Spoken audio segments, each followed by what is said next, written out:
Gimana sih dok perasaannya melakukan autopsi psikologis? Ya di sana tidurnya berdua ya. Nggak tahu apa hubungannya. Yang masalah kita hadapi adalah di depan mata kehidupan kita. So you deal with it by being alive. Apa nih yang harus menjadi lebih aware pihak keluarga atau menjadi warning bahwa oh ini anak-anak ini mengarah ke situ nih? Ya. Ya. Hari ini ada siapa toh untuk Ya, dan tentunya sebelum podcast edisi kali ini ya, ini adalah pengagendaan ke-17 kali ya. Saking sibuknya narasumber kita. Luar biasa ya. Iya, the one and only Dr. Novarianti Yusuf SPKJ, Direktur Utama Pusat Kesehatan Jiwa Nasional Rumah Sakit Marzuki Mahdi. Apa kabar, Dok? Luar biasa. Baik. Ini tapi kita ditampil. Jadi nggak baik begitu tahu udah 17 kali reschedule kayak what? Luar biasa ya, saking padatnya ya. Saking padatnya. Ini kita santai aja ya. Di luar sebagai direktur, tapi di tempat podcast kita pemimpinnya ya. Iya. Kita dibalik aja ya. Harus mau diatur sekarang. Harus mau diatur ya. Oke. Dokter Nova. Nah ini kan kita 1 Juli ya. 1 Juli kita akan ulang tahun 143 tahun. Tentunya bukan perjalanan yang singkat ya, meskipun mungkin Dokter Nova di sini baru hampir 2 tahun ya. Hampir 2 tahun, betul. Ada yang bilang hanya 1 tahun kan saya di sini. Nah, mudah-mudahan nggak banyak yang berubah dari Dokter Novanya. Mungkin kalau 143 tahun rumah sakit pasti banyak lah. Nanti kita akan sedikit membahas tentang apa sih yang sudah dialami perjalanan 143 tahun, terutama mungkin masa kepemimpinan Dokter Nova terkait dengan layanan dan apapun itu. Kita sambil ngobrol-ngobrol mungkin ya yang dibahas untuk pada hari ini. Gimana tuh? Ya betul sekali. Di 143 tahun usia Pusat Kesehatan Jiwa Nasional Rumah Sakit Marzuki Mahdi ini tentunya banyak sekali tinta emas yang sudah ditorehkan. Nah, waduh. Sampai kemarin kan kita lihat nih kalau di media-media gitu, kemudian masyarakat juga sering bertanya bagaimana kerjasama dengan luar. Kita sering sudah mulai ya dok ya. Nah ini mungkin bisa sedikit digambarkan dok apa saja yang sudah dilalui oleh Dokter Nova sebagai Direktur Utama di PKJ ini terkait dengan kerjasama luar negeri. Kemudian ada juga beberapa program dengan beberapa kementerian, dengan masyarakat gitu. Mungkin bisa dijelaskan dok untuk hal itu. Ya baik, pertama-tama terima kasih sudah mengundang saya. Saya merasa terhormat sekali gitu. Walaupun selama ini tidak pernah diundang loh. Padahal di reschedule ya. Udah ngundang berapa kali? 17 kali nih gitu. Saya ingat banget tuh waktu itu sempat diwawancara ya. Okay. Waktu pertama-tama bergabung rumah sakit Marzuki Mahdi. Jadi it's totally a new challenge bagi saya. Gitu. Tapi ada keraguan tentu pada saat awal-awal. Namun saya selalu mengatakan ya ke siapapun di Rumah Sakit Marzuki Mahdi, pegawai-pegawai, kalau bekerja keras itu pasti ada hasilnya, tidak mungkin tidak ada gitu. You may doubt yourself, punya keraguan, diterpa angin kiri kanan langsung itu. Begitu pula saya waktu pas awal-awal mau masuk tuh Google dulu Rumah Sakit Marzuki Mahdi. Aman kan nih? Ya, apa ini ya gitu kan. Kita tahu lah, saya udah berapa kali kesini waktu pas menjadi anggota DPR bawa rombongan kesini. Pernah juga ternyata. Pernah bawa waktu tahun 2009. Benar-benar yang kita ajak ibu-ibu itu yang anggota DPR ke Rumah Sakit Marzuki Mahdi. Karena yang terkenal dulu adalah one stop service buat layanan nafzanya. Itu terkenal banget. Ya, jadi saya pun membawa ke sini. Jadi terlepas dari ya informasi-informasi yang mencengangkan gitu ya, mencengangkan dari Rumah Sakit Marzuki Mahdi, tapi potensinya besar, luar biasa.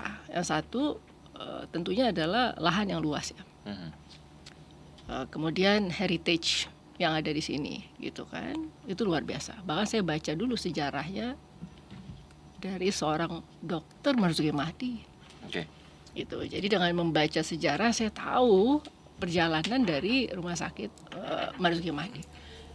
Jadi dia seorang dokter tapi juga aktivis and very social. Orang yang sangat peduli dengan layanan kesehatan jiwa di komunitas gitu ya. Dan macam-macam yang dihadapi gitu dengan Inggris, dengan Jepang gitu kan. Pergerakan dia juga luar biasa, ada yang politik, ada yang kegiatan-kegiatan kemasyarakatan. Nah, jadi dengan melihat itu semua, minimal saya masuk dengan sebuah modal pemikiran, dengan mindset bahwa ini adalah rumah sakit pergerakan ternyata. Yeah. Jadi sayang kalau dia hanya dibiarkan menjadi sebuah giant raksasa, tetapi tidak membuat gebrakan-gebrakan, tidak membuat inovasi, tidak memunculkan dirinya, ibarat kayak beruang lagi hibernasi dong. Ya. Nah, ini terkait dengan tadi ya, inovasi, ada perubahan, kemudian dengan layanan jiwa pada masanya dulu kan. Mungkin orang beranggapan ada sedikit dari masyarakat atau siapapun itu di luar dari kita sebagai pelayan, yang namanya rumah sakit jiwa itu masih terbatas kepada orang pasien dengan gangguan jiwa, ngamuk misalkan, kemudian dilakukan perawatan, akhirnya pulih, atau misalnya berasal dari pasien-pasien yang gelandangan misalkan gitu kan, ada yang memang dia kita temukan di jalan gitu, kemudian kita evakuasi, kemudian dilakukan pengobatan. Tapi ternyata dari beberapa waktu yang lalu ya, kalau kita melihat dari programnya di rumah sakit, ternyata banyak sekali gitu yang justru menyasar ke sekarang lebih ke bukan ke pencegahannya gitu, ke preventifnya atau promotifnya. Nah, sekarang dilihat dari Dr. Nova, perbedaan apa sih yang harus kita lakukan untuk mencapai Indonesia yang mungkin bisa dikatakan yang sehat mentalnya gitu ya, yang muncul. Silakan, Dok. Nah, yang menariknya sebenarnya Rumah Sakit Marzuki Mahdi ini adalah rumah sakit dari Kementerian Kesehatan. Jadi tetap apapun yang kita lakukan itu ada koridor. Nah, salah satu koridor yang saya sukai itu adalah bahwa harus ada perkembangan-perkembangan dari Rumah Sakit Marzuki Mahdi, bahkan ikut menyasar nih menjadi rumah sakit level Asia dulu deh. Okay. Nah, itu bagi saya adalah berarti kalau menjadi rumah sakit level Asia, kita harus banyak-banyak belajar nih dari negara-negara lain. Sehingga akhirnya salah satu yang saya ingat saran dari Pak Menteri Kesehatan adalah untuk buka kerjasama luar negeri, benchmarking, kemudian juga ya benar-benar membuka diri. Okay. Gitu. Nah, sehingga akhirnya kita bukalah beberapa kerjasama kan. Awalnya Singapura dulu, Institute of Mental Health Singapura yang terdekat dulu deh. Gitu. Justru mereka yang terkagum-kagum dengan Marzuki Mahdi waktu pandemi bisa menjadi rujukan nasional. Dia sampai nanya, how did you guys do it? Makanya saya bilang, I was not even here. Saya belum di sini. I was also amazed gitu. Saya bilang, saya juga kagum. Makanya kan dari awal saya bilang, tolong museum segerakan. Dan museum itu harus bisa menunjukkan Rumah Sakit Marzuki Mahdi yang mampu untuk memberikan layanan semasa COVID. Itu luar biasa. Singapura pun Institute of Mental Health-nya sampai wow, how did you guys do it? Itu luar biasa buat mereka. Nah, kemudian ke King's College London. Nah, itu juga dia menunjukkan kita kan kerjasamanya perinatal mental health. Itu memang tidak hanya kuratif, tetapi preventif sangat luar biasa, dan harus dilakukan upaya untuk melakukan misalnya outreach, lakukan screening, sehingga semakin banyak ibu-ibu kehamilan beresiko, baik beresiko karena utamanya masalah mental sih ya, yaitu agar bisa segera mendapatkan pendampingan para tenaga-tenaga profesional di bidang kesehatan jiwa. Nah, jadi di situ kemudian juga dengan Jepang misalnya Sawa Hospital, kita waktu itu sempat mengirimkan 2 orang dokter, satu dokter spesialis kedokteran jiwa, dokter Yuniar, dan dokter spesialis saraf ya, dokter Putu Lohita. Dan mereka berangkat ke sana karena kan kebetulan kita sudah punya pusat geriatri terpadu. Betul. Mereka melakukan observership, dan ini saya rasa penting sekali ya. Bagaimana sih? Jadi gini loh, kita tidak hanya semata-mata mengembangkan sesuatu yang sama sekali baru. Kadang-kadang yang sudah ada, yang sudah existing, butuh dioptimalkan. Dan itu yang terjadi dengan Dementia Center yang kita kembangkan di pusat geriatri terpadu, dan ada home care. yang kita jemput bola lah ke masyarakat. Makanya sekarang mobile mental health service-nya kita kan juga ikut membantu nih, dikonsepkan untuk membantu dementia center juga. Jadi tidak hanya ke rumah atas panggilan begitu ya, tetapi juga memang harus disiarkan gitu lewat upaya-upaya edukasi dengan menggunakan jemput bola, outreach ya.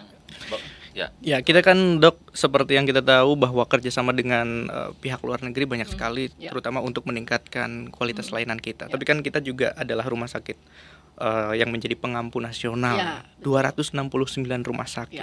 Bagaimana upaya Dokter Nova ini supaya ilmu-ilmu yang sudah didapatkan dari berbagai kerjasama dari luar negeri untuk ke rumah sakit lain yang memiliki layanan jiwa di Indonesia? Sebagai pengampu itu, kalau kita merujuk ke KMK-nya, keputusan Menteri Kesehatan, itu jelas sekali ya, mengampu itu kan standarisasi. Standarisasi itu dari berbagai komponen, SDM, Sarpras, layanannya itu sendiri, kemudian alat kesehatan. Nah, ternyata untuk SDM itu saya kaget sebenarnya. Kita yang bekerja sama dengan King's College London, kemudian saya waktu awal-awal saya masih banyak tuh hands on ya ke daerah-daerah. Tapi mulai tahun lalu, akhir-akhir saya udah setengah tahun kemarin saya sudah mengurangi, dan tahun ini saya tidak kemana-mana, benar-benar fokus di Marzuki Mahdi. Karena memang ada arahan begini, sebagai rumah sakit pengampu, kalau maju sendiri itu namanya tidak berhasil. Kalau pengampu, ibaratnya apa tuh, Spider-Man ya. This is your gift, this is your curse. Gitu loh. Nih dikasih nih Koordinator Nasional Pengampuan, tapi nggak boleh maju sendiri. Berarti semua harus 269 itu kita standarisasi untuk layanan kesehatan jiwanya. Bahkan menuju ke melakukan juga upaya untuk standarisasi ke rumah sakit umum yang mana jumlahnya sekitar 837 more or less, yang rumah sakit umum harus mempunyai unit kesehatan jiwa karena sudah masuk di dalam karena sebenarnya kami waktu itu merekomendasi ya, setiap bulan kan kita pengampuan itu laporan ke Pak Wakil Menteri Kesehatan. Salah satu rekomendasinya adalah ini kan sesuai WHO semua sebenarnya, bahwa rumah sakit umum perlu punya unit kesehatan jiwa. Nah ini kan kita mendesain dan lain sebagainya kira-kira seperti apa. Makanya sekarang kita lagi buat guideline untuk rumah sakit umum punya unit kesehatan jiwa itu seperti apa. Visual, supaya bisa paham gambarnya, dindingnya, sesuai standar KRIS gitu ya. Tapi juga safe word gitu ya. Nah ini, nah akhirnya SDM nih. Ini yang menarik adalah kita ke Ternate waktu itu naik kapal kan, ke rumah sakit jiwa Sofifi. Terus tiba-tiba saya diinfokan oleh salah satu tenaga kesehatan yang ada di sana. Kata Dr. Nova gitu, lewat DM nih, DM Instagram. Dr. Nova, saya diterima di King's College London. Luar biasa dong. Saya diterima di King's College London. Terus saya bilang, terus dia kirim semua foto-foto saya di sana sama dia.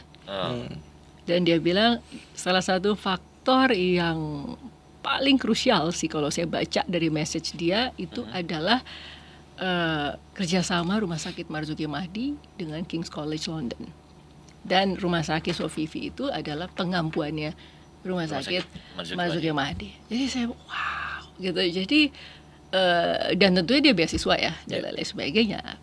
Tapi artinya saya langsung wah, kita pada cuma mampir sebentar loh gitu ya, walaupun terus melakukan apa istilahnya pengampuan virtual kan mereka harus isi dashboard seluruh 269 rumah sakit, harus isi dashboard perkembangan mereka untuk 4 komponen tadi seperti apa. Kita kan punya tim pengampuan sendiri kan.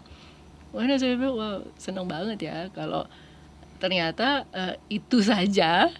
Ya walaupun sebenarnya mungkin enggak itu aja, itu ada kerjasama formalnya yang Pak Menteri datang untuk penandatanganan, kemudian orang King's College London benar-benar datang ke Indonesia, datang ke Marzuki Mahdi. Jadi ya all this put together akhirnya menjadi bermanfaat juga untuk saudara-saudara kita yang jauh dan menjadi semakin jauh sekolahnya ke UK gitu. Senang sih saya. Mungkin nanti kita besok ya, gara-gara podcast kita gini direkomendasikan juga untuk kuliah keluar. Kita apply juga nanti siapa tahu ya. Kita lihat kan tayangan yang jauh aja bisa lolos kita. Apalagi yang dekat ya. Iya, makanya. Dok, gini Dok. Ada hal menarik apa sih fenomena yang sekarang mungkin dari perjalanan dari pengampuan, kadang kan kita setiap daerah agak berbeda-beda ya kasus-kasus yang terjadi, mungkin yang bisa entah kasus apalah yang di daerah mana ketika kita mengampu kok terlihat juga tersorot gitu lah. Dari Dokter Nova sendiri untuk sekarang nih hal unik apa sih yang sekiranya menjadi concern kita untuk menangani kasus ini harus diangkat dan diatasi nih gitu untuk PKJN sejauh ini mungkin. Saya ingat sekali awal-awal pengampuan saya tuh kalau tidak salah ke Aceh ya. Tapi kemudian saya terus ke Indonesia Timur. Ada satu benang merah, masalah mereka adalah obat, ketersediaan obat.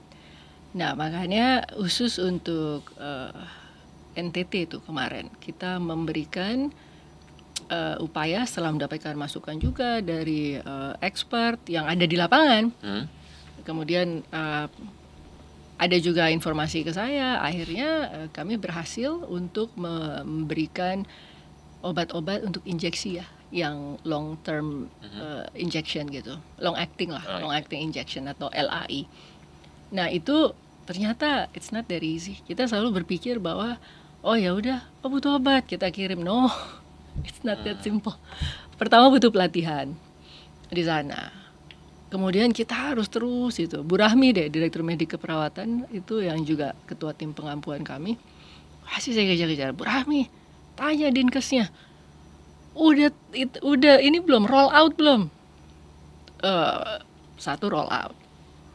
Kedua pelatihan kemampuan. Ketiga, apakah itu terlaksana programnya? Apakah ada monitoring evaluasinya?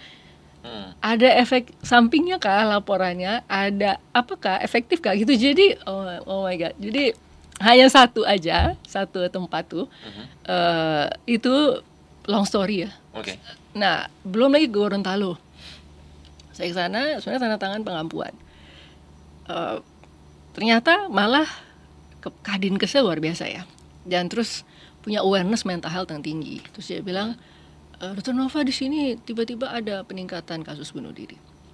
Sehingga akhirnya kita buat serangkaian program buat Gorontalo. Apa tuh yang muncul? Di antaranya karena peningkatan kasus bunuh diri, akhirnya pertama kami melakukan upaya otopsi psikologis dulu terhadap kasus-kasus bunuh diri yang terjadi. Konsultasi lagi sama IMH Singapura. Nah itu gitu ya tektokannya. Gitu. Konsultasi lagi dengan IMH Singapura. Mereka kasih tahu lagi, Dr. Nova, now you use this guideline for interview, gitu ya. Oke, gitu. Akhirnya baru tuh kita latihan lagi dengan IMH Singapura, tim turun. Melakukan otopsi psikologis sehingga bisa tunggu dok, ini biar teman-teman yang nonton ini otopsi psikologi nih. Kalau otopsi fisik mungkin agak jelas ya untuk yang bunuh diri. Nah kalau otopsi psikologi itu seperti apa sih yang di otopsi psikologi itu kan sebenarnya dalam bahasa sederhananya upaya untuk mengetahui kejadian-kejadian, peristiwa, faktor-faktor psikososial yang meliputi kehidupan seseorang menjelang dia bunuh diri. Oh berarti datanya dari orang sekitar yang masih hidup. Yang masih hidup. Gimana caranya? Saya wawancara yang kita penasaran nih untuk kasus bunuh diri otopsi psikologi yang diwawancara siapa gitu loh. Saya tidak punya kemampuan setinggi itu. Itu kayak film Siksa Kuburnya Joko Anwar. Nyimpen kamera di bawah. Gitu. Bisa ya? Bisa. Jadi seperti itu. Akhirnya otopsi psikologis, kemudian itu kan pasca ya. It already happens, tapi kita tetap ingin tahu apa sih yang melingkupi menjelang dia bunuh diri. Nah, kemudian yang kedua adalah upaya prevention, di mana kami melakukan juga screening di sekolah-sekolah untuk deteksi dini faktor risiko ide bunuh diri.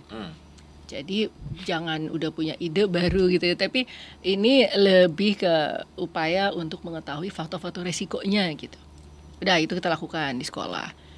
Latihan lagi life skill training buat anak-anak SMA itu di hotel tuh berapa hari gitu ya. Dilatih tuh anak-anak itu waktu itu di sana. Nah, kebetulan ada budget dari pengampuan waktu itu untuk melakukan. Nah, sudah akhirnya kita melakukan itu dengan berbagai rekomendasi yang bisa kita berikan ke dinas kesehatan kan gitu. Jadi autopsi psikologis, deteksi dini dengan screening, kemudian life skill. Itu 3 hal kita lakukan. Sebenarnya ada 4 sih, kok saya lupa satu lagi. We actually did 4 things. Jadi itu ya Arianto ya. Maksud saya satu provinsi saja panjang gitu yang harus bukan hanya mendashboard data-data perkembangan dia atas 4 komponen standarisasi, tapi actually every province itu unik. Ya. Dok, kita tertarik sama autopsi psikologis ini. Dokter kan juga pernah diliput sama salah satu media nasional ya, bahwa dokter juga ditunjuk menjadi ahli ya untuk melakukan autopsi psikologis terhadap dokter yang bunuh diri waktu itu di Semarang ya, yang tinggal di Tegal. Gimana sih Dok perasaannya melakukan autopsi psikologis? Kepo aja nih kita nih.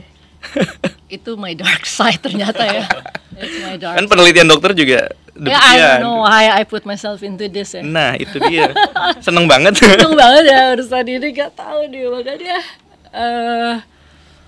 Waktu itu bawa tim kan, karena tetap harus ada tim gitu untuk dalam melakukan autopsi psikologis. Jadi itu kan penugasan gitu dari Pak Dirjen waktu itu. Setiap suicide itu ada ceritanya masing-masing. Walaupun orang bisa bilang ada faktor biologi, psikologi, stresor psikososial gitu ya. Tapi setiap every suicide has a story of its own. Nah di situ ya di sana tidurnya berdua ya. Nggak tahu apa hubungannya. Tapi berdua gitu tidurnya, nggak bisa saya. Padahal saya juga tanya sama tim yang lain, tidurnya berdua kan? Iya Bu, belum bisa tidur sendiri gitu ya pas malam. Ada komunikasi enak langsung ya. Padahal bisa langsung nanya, langsung ngobrol. Cuma maksud saya, I don't know, it's haunting ya. Itu it's haunting, kayak what happened, apa yang terjadi. Saya ketemu dengan psikiaternya gitu ya. Maksudnya orang-orang yang hidup di sekitar almarhumah gitu. Jadi itu kan sebenarnya tidak dilakukan tindakan autopsi psikologis, itu dilakukan karena kan tidak ada yang istilahnya autopsi fisiknya kalau tidak salah waktu itu ya. Udah lama nih kasusnya soalnya. Ya sudah, yang paling proksi lah, yang paling mendekati ya kita melakukan autopsi psikologis gitu kan. Nah ya, itu kita harus menapaki jejak kehidupan seseorang sampai dia memutuskan bunuh diri. Sebenarnya itu mungkin untuk banyak orang inconvenient ya, tidak nyaman gitu. Tapi kalau yang enjoy ya enjoy gitu ya. Untungnya saya bisa enjoy walaupun ke makamnya juga gitu kan. Dan di makamnya kita waktu itu mendoakan almarhumah gitu ya. Dan it's not a solution. Artinya kita tidak mengatakan bahwa suicide is a solution. Itu yang berkembang tuh agak-agak kacau tuh ya. Suicide is a solution. Tetap bukan itu solusinya. Masalah yang kita hadapi adalah masalah di dalam kehidupan kan. So you try to resolve dengan kehidupan, bukan dengan kematian. Death is another thing. Kematian itu urusan lain lagi gitu. Yang masalah kita hadapi adalah di depan mata kehidupan kita. So you deal with it by being alive, gitu kan? Nah, dari otopsi psikologi tadi, mungkin kan pasti kelihatan tuh apa saja yang disampaikan atau tanda gejala yang diperlihatkan dari si korban ini atau pelaku suicide ini. Kira-kira mungkin bisa disampaikan ke teman-teman. Mungkin ada hal-hal yang kadang kita tahu-tahu udah kejadian gitu, tapi kita tidak bisa mendeteksi ini sebagai orang-orang awam. Oh, ini anak ini serius nih mau mengarah ke hal suicide gitu. Contoh, karena saya yakin tiap orang akan berbeda-beda. Ada yang menyatakan dengan gamblang saya bunuh diri, ada yang menulis pesan gitu atau apalah segala macam. Mungkin dari yang Dokter Nova temukan, kira-kira apa nih yang harus menjadi lebih aware pihak keluarga atau menjadi warning bahwa oh ini anak-anak ini mengarah ke situ nih. Apa? Jadi itu depends on your profession ya. Tergantung profesi juga nih. Kalau untuk ini, waktu itu saya pernah yang pelukis-pelukis. Karena pelukis-pelukis itu cenderung untuk mengumpet gitu ya, bukan mengumpet gitu ya, menyembunyikan diri karena dia berkreasi. Nah, dalam dia berkreasi itu banyak yang permisif, menganggap bahwa itu hal yang normal, namanya juga lagi berkreasi, namanya juga sedang proses kreatif. Nah, padahal not really. Ada juga yang sebenarnya sedang menarik diri. Itu merupakan bagian dari gejala afektif gitu ya, suasana perasaan dia sebenarnya. Itu. Nah, ini yang, atau jangan-jangan dia sedang kesakitan yang tau-taunya kesakitannya belum tentu fisik, tapi kesakitan yang berkaitan dengan mental. Dan dia merasa it's endless, kok saya nggak sembuh-sembuh dan lain sebagainya, karena dia tidak mendapatkan proper treatment, tidak mendapatkan penata laksanaan yang adekuat atau cukup. Gitu. Nah, jadi ya sudahlah. Akhirnya saya melihat, oh ya ternyata tergantung profesi juga ya gitu. Dia berbuat apa, melakukan apa, itu bisa entirely different. Cara keluarga juga melihat. Karena jangan salah, ada satu kasus the suicide was at home gitu, di rumah. Gitu, dan ada orang tuanya gitu. Nah, kemudian ada yang tidak ada keluarga, jadi justru tidak ada support, tidak ada dukungan. Itu. Nah, kemudian ada juga yang ini sih yang pengen saya tekankan juga gitu, bahwa sebaiknya keluarga itu lebih sensitif sih ya, lebih sensitif terhadap perilaku, pikiran ya, kemudian juga perasaan dari anggota keluarga kita. Bahkan saya pun begitu, saya tidak mau nih ngomong tentang suicide prevention tapi tidak memperhatikan keluarga saya. Gitu. Jadi kalau ada yang lagi punya masalah dan lain sebagainya, kita berusaha untuk memberikan support dengan cara apapun itu. Bahkan dengan cuma membelikan segelas kopi. Ya, emang agak-agak susah. Maksudnya susah gini. Ada pergeseran budaya sekarang kan. Kalau dulu orang ketika punya masalah curhat kan ke orang terdekat gitu. Sekarang kan lebih banyak curhat dibikin story Instagram, kemudian bikin status WhatsApp gitu kan. Lebih orang menceritakan ke dunia maya yang secara padahal dia sendiri tidak bisa menolong secara langsung kan gitu. Tapi beda lagi dengan cerita akhirnya banyak hal-hal yang agak terlambat gitu ketika kita mengetahui oh si orang ini kena masalah, tapi tahunya setelah kejadian itu terjadi gitu. Contoh ya beberapa waktu lalu kan kemarin yang lagi rame sekarang gara-gara judi online gitu. Orang akhirnya hutangnya menumpuk, kemudian dia juga bingung mau mengakui juga malu gitu. Bahkan kemarin juga rumah sakit Marzuki Mahdi sempat juga kan ada terlibat di dalam penanganan seperti itu. Nah, ini yang kadang apa sih yang harus kita lakukan lebih tepatnya nih? Makanya rumah sakit Marzuki Mahdi berusaha waktu itu kita kan trial dengan hotline service ya, Healing 119 namanya. Kita trial dan ya nothing cheap gitu ya dalam melaksanakan ini semua gitu. Tapi itu kewajiban kita gitu ya, sebagai ini kita kan rumah sakit pemerintah gitu ya. Kita memang wajib untuk menyediakan fasilitas-fasilitas yang memudahkan masyarakat untuk meluapkan cry for help dengan nyaman dan aman. Karena saya khawatirnya digital mental health yang terjadi sekarang, hype-nya belum tentu mereka benar-benar sudah memahami harus bagaimana sih sebenarnya merespon gitu ya terhadap orang yang curhat, bagaimana sih sebenarnya mengarahkan gitu kan, bagaimana sih cara membuat safety plan. Nah ini kan hal-hal yang perlu ada training. Makanya Rumah Sakit Marzuki Mahdi pada saat melakukan upaya pencegahan bunuh diri lewat hotline service, sekarang kan kita kembali ke Departen 24. Nah, itu tetap harus training. Siapapun yang akan menjadi responder, first responder atau agent yang akan menjawab, itu harus diberikan pelatihan dulu gitu. Karena dia harus tahu ya kan pertama kalau di Singapura lebih asik lagi, dia tidak butuh biodata. Waktu kita ngobrol ya sama IMA Singapura.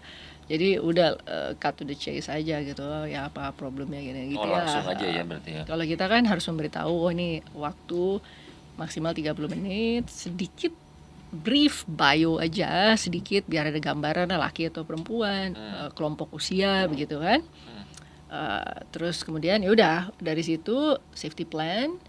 Safety plan itu kan sebenarnya cara-cara dia untuk menghadapi urges kalau lagi muncul keinginan bunuh diri, dia punya step-step gitu loh. Sebenarnya step pertama adalah dia harus punya perangkat tuh dirinya sendiri untuk tahu, oh kayaknya mulai muncul urges nih gitu ya. Nah itu yang awareness itu dulu tuh yang penting. Nanti baru step-step selanjutnya sampai dia mencari treatment. Gitu. Tapi saya setuju bahwa nggak semua orang bisa mengakses tempat untuk bercerita, Dok. Ada orang-orang yang mungkin anak-anak yang sedari kecil memang tidak dibudayakan di keluarganya untuk bercerita. Ketika dia mencari tempat bercerita terhadap temannya pun, temannya belum tentu siap menerima ceritanya. Kalau zaman sekarang, zaman AI, bahkan banyak orang-orang yang cerita sama ChatGPT, bayangin. Sama Meta gitu. Sama Meta, dia curhat. Kan ChatGPT bisa ya, Dok, ya, untuk ngobrol. Nggak tahu saya, nggak tahu. Padahal udah pernah nyobain. Jangan menerima curhat ya, tapi udah nyobain juga ya, Dok. Curhat ke ChatGPT ya. Masa saya curhat ke Healing 119, curhat ke Departen 24, ketahuan lah. Wah, bos gue ini. Kita cobain. Seperti itu, banyak orang yang nggak punya akses untuk bercerita. Jadi ya kita juga mengajak semua orang bahwa ketika teman kita ada yang butuh bicara, siaplah untuk menjadi pendengar yang baik gitu kan. Kemudian, Dok, tadi untuk mencegah ya bunuh diri pada remaja gitu, jangan sampai bahwa ada ide muncul itu sedikit pun ya gitu. Pencegahan yang seperti apa, Dok, yang bisa dilakukan PKJN ini khususnya untuk anak dan remaja gitu? Ya, jadi deteksi dini itu sebenarnya kan untuk faktor-faktor risiko. Ternyata remaja itu berdasarkan disertasi saya kan ada 4 ya yang benar-benar mewarnai kehidupan mereka. Yang pertama adalah hopelessness ya, perasaan tidak ada harapan. Kemudian yang kedua itu ada loneliness, kesepian. Bayangkan ya, manusia di bumi ini penuh banget ya, tapi masih aja kita lonely. Itu kan lonely ya, bukan laundry, lonely. Binatu.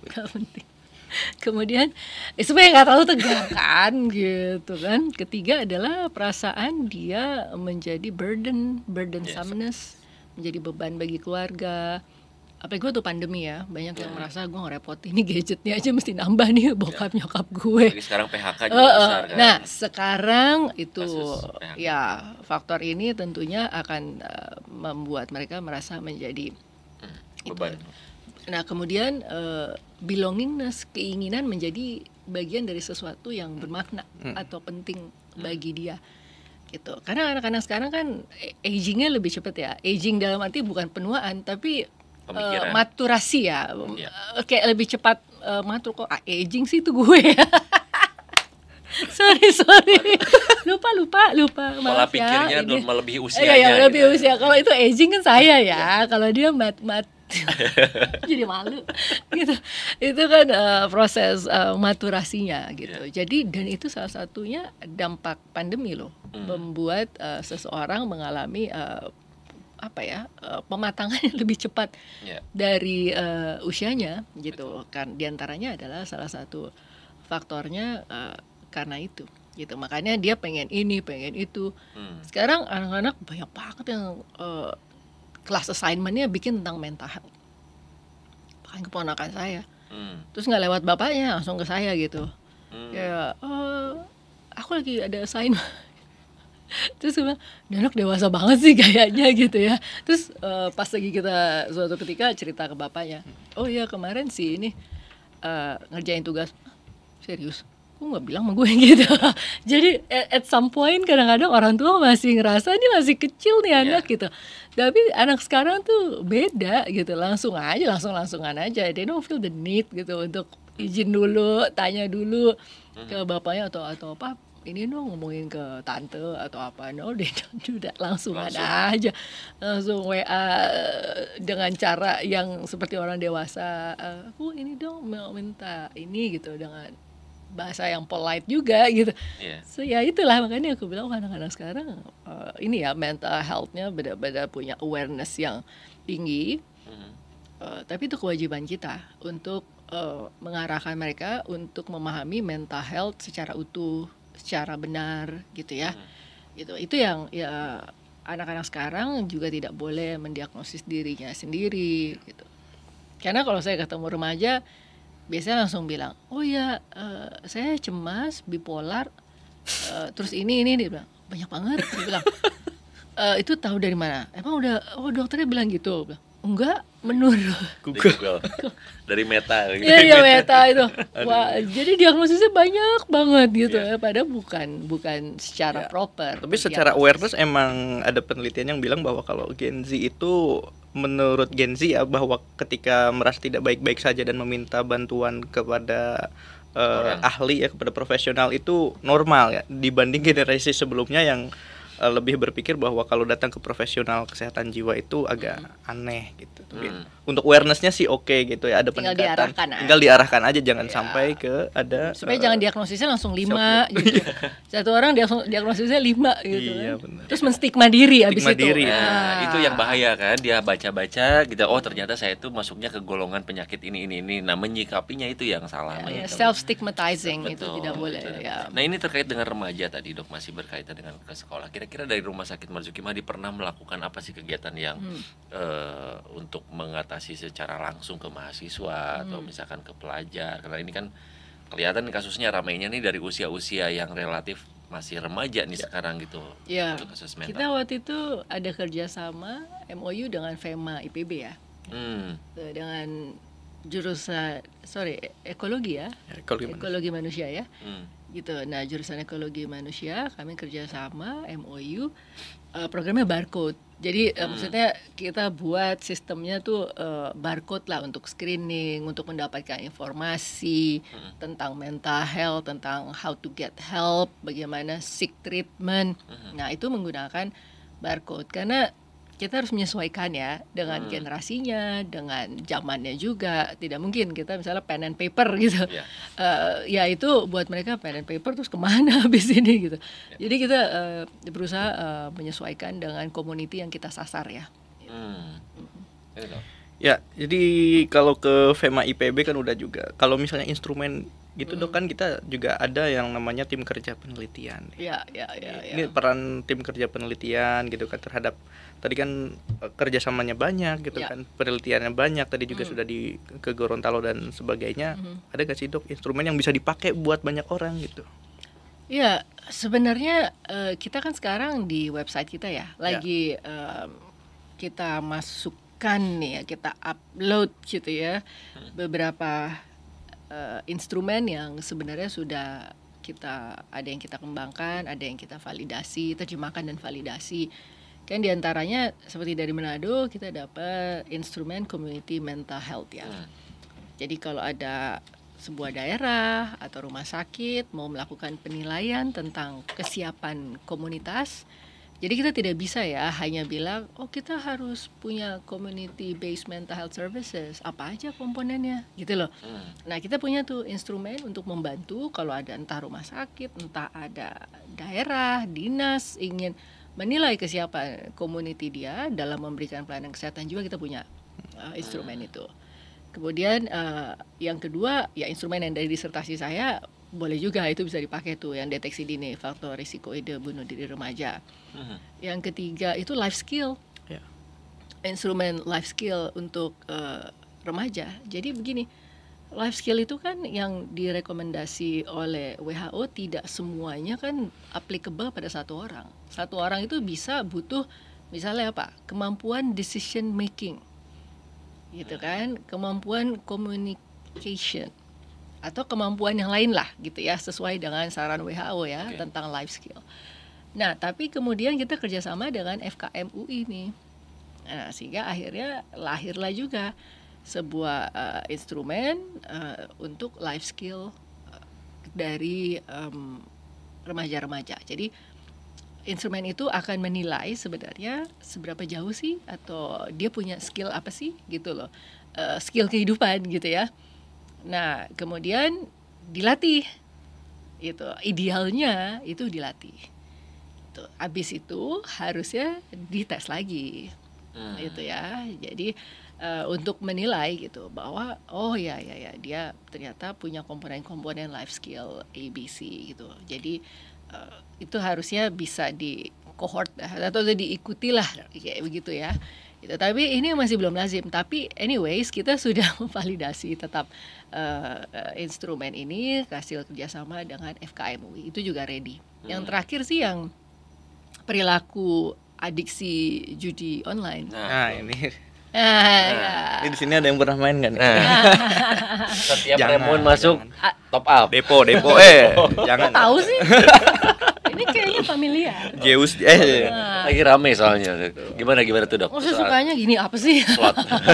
Gimana Dok soal apa gambling disorder itu atau judi online tadi? Iya. Jadi sebenarnya pada saat sebelum Presiden Prabowo kan Presiden Jokowi itu membuat statement perang lah ya dengan judol.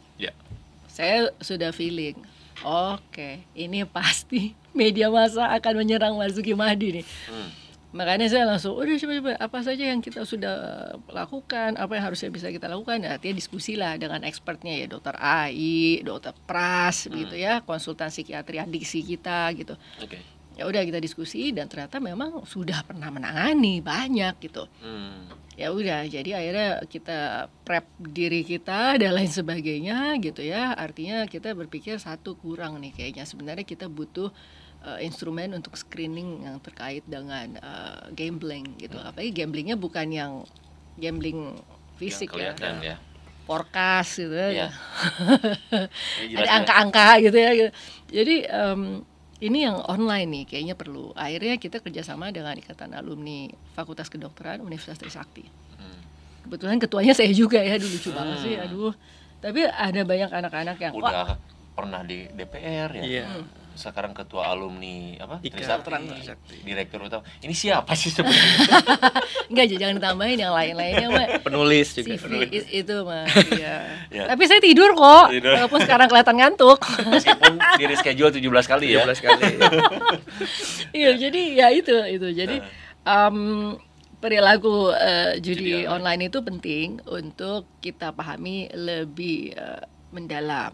Nah, setelah dari situ ternyata bukan hanya media yang datang, bukan hanya media-media nasional gitu, ternyata media internasional dari mulai AFP Prancis gitu kan, terus yang paling terakhir Channel News Asia itu yang viewernya bisa sampai berapa tuh? Ratusan ribu.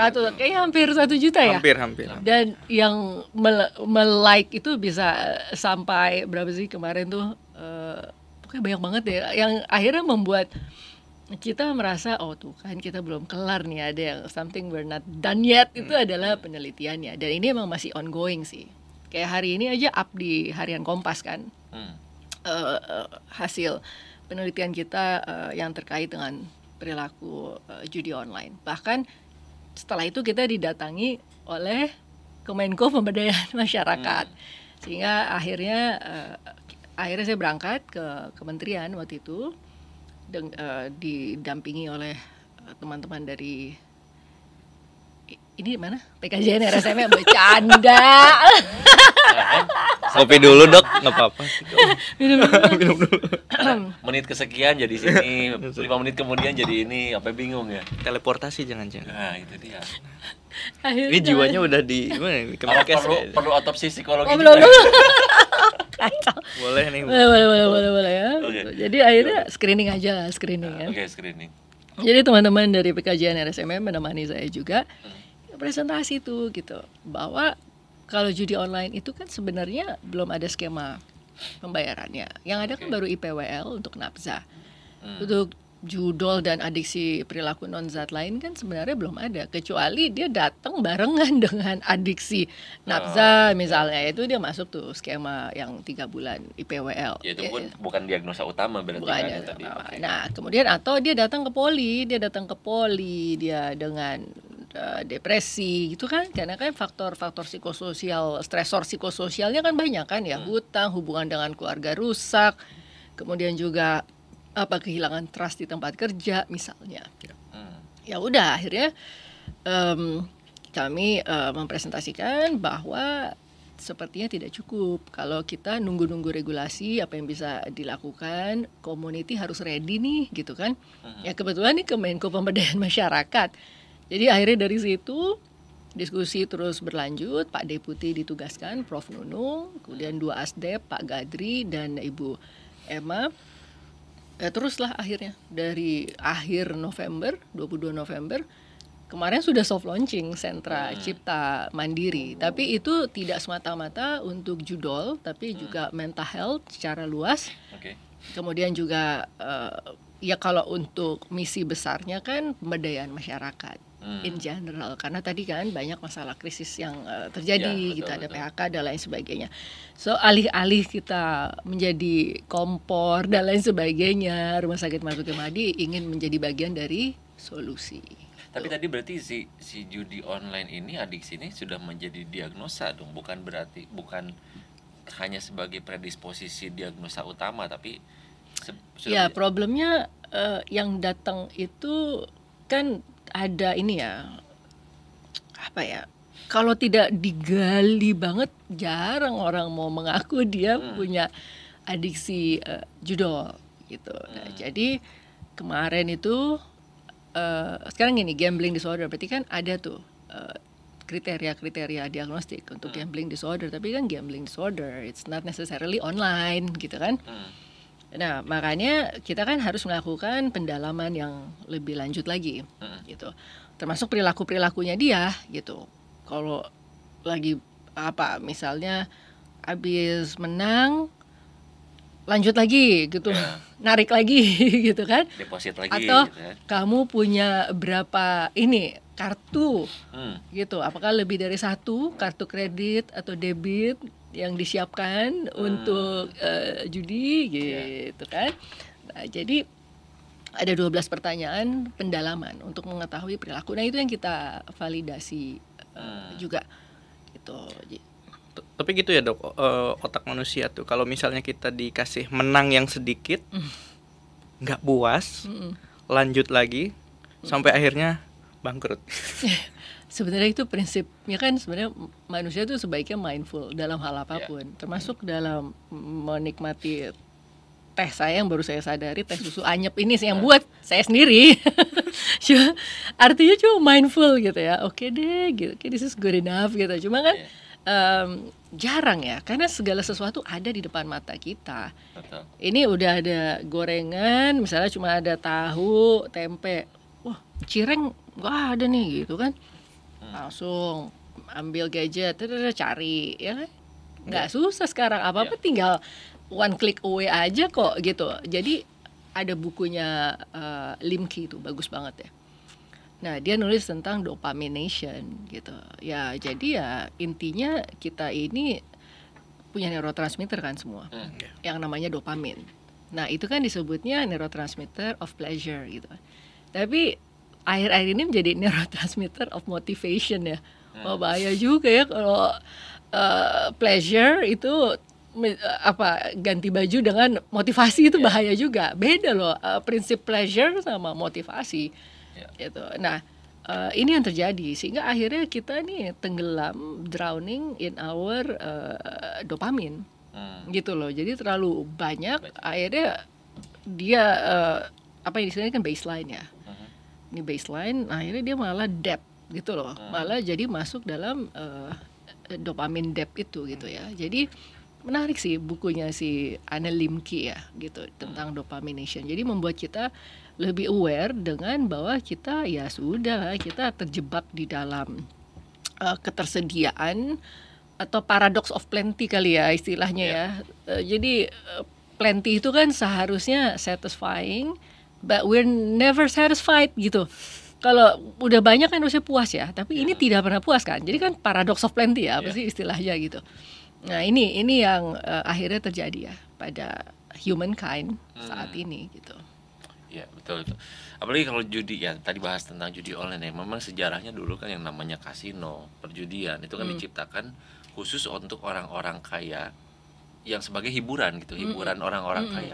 Nah sekarang kalau judi dijadikan mata pencaharian, apalagi memang dia punya kesulitan ekonomi ya nggak nyampe, justru itu adalah tempat untuk buang-buang duit sebenarnya. Ya apalagi gitu. Sekarang orang-orang yang dengan punten penghasilannya tidak setinggi itu, bahkan itu adalah uang yang makan, digunakan gitu. Untuk makan gitu, digunakan untuk depo ya, gitu. Nah itu agak sulit. Jadi ingat kemarin Pak Menko Gus Menko lucu banget sih dia bilang judi online sampai kiamat tidak akan pernah menang. Orang itu penipuan.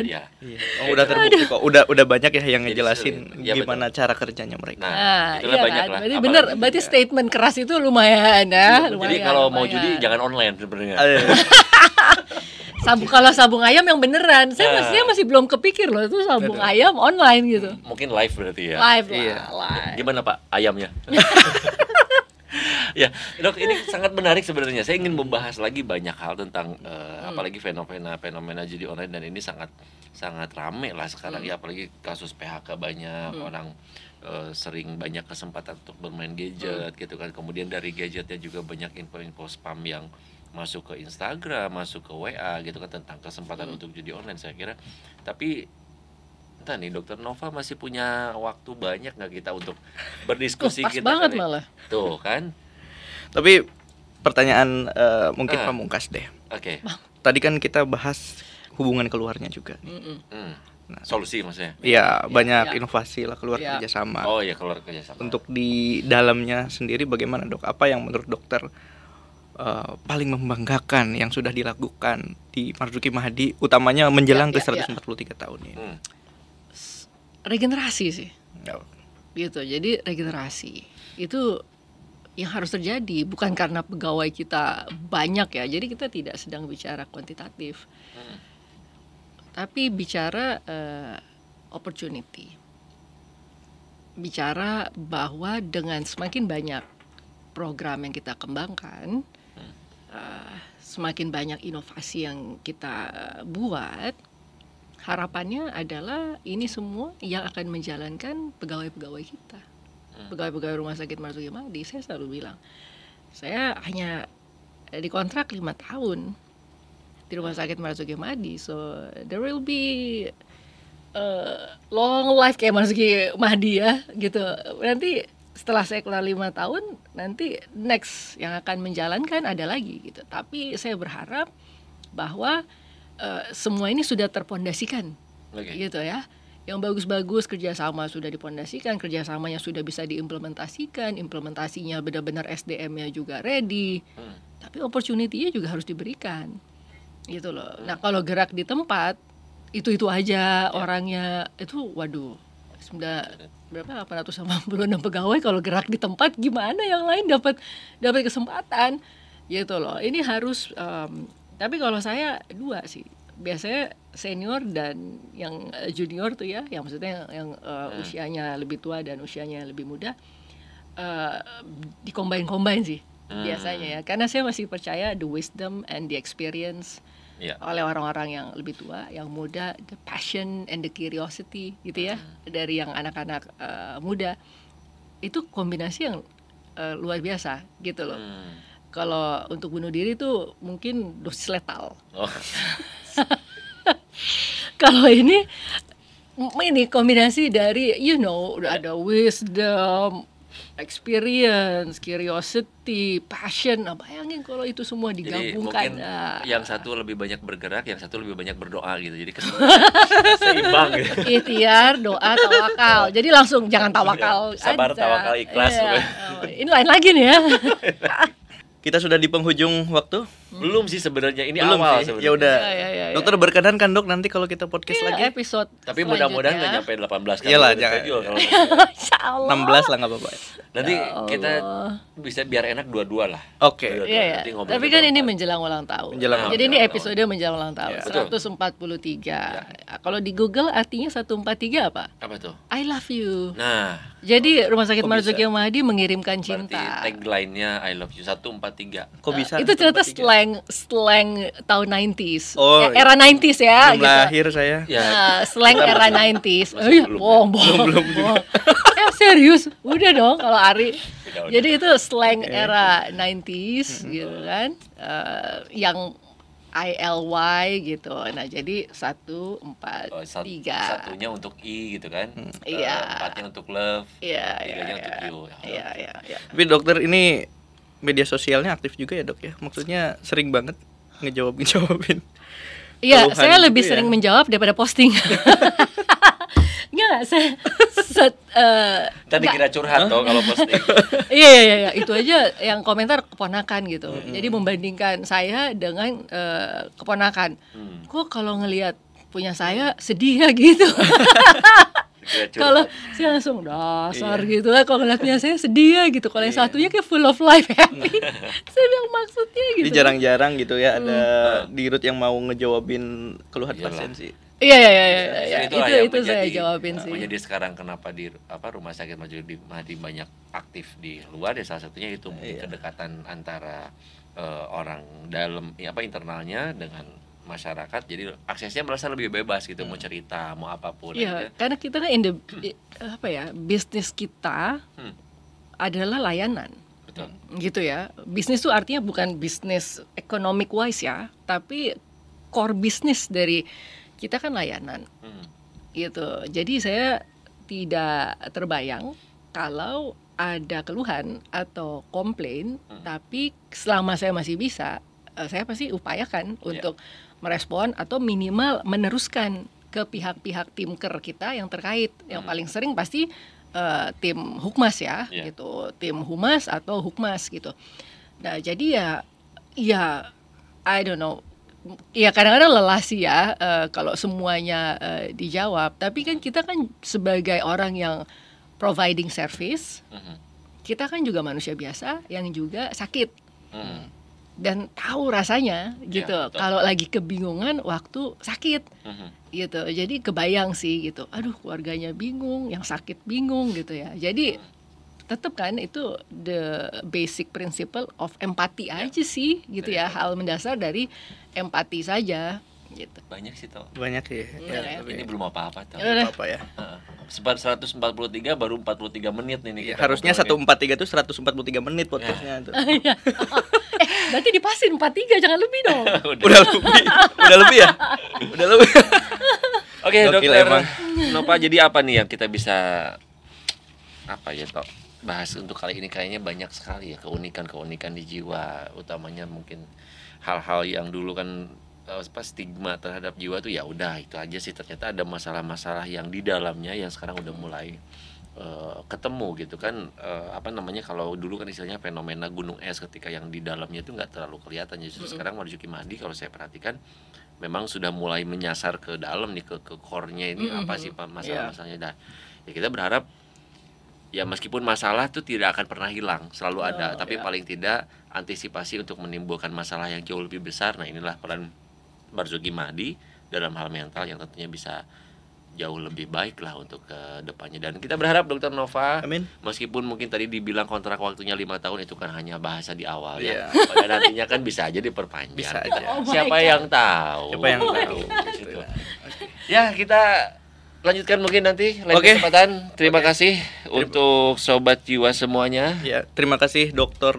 Novarianti Yusuf, spesialis kedokteran jiwa. Ya. Kita kembali lagi di podcast Mars selanjutnya. Ya. Salam sehat. Salam sehat jiwa.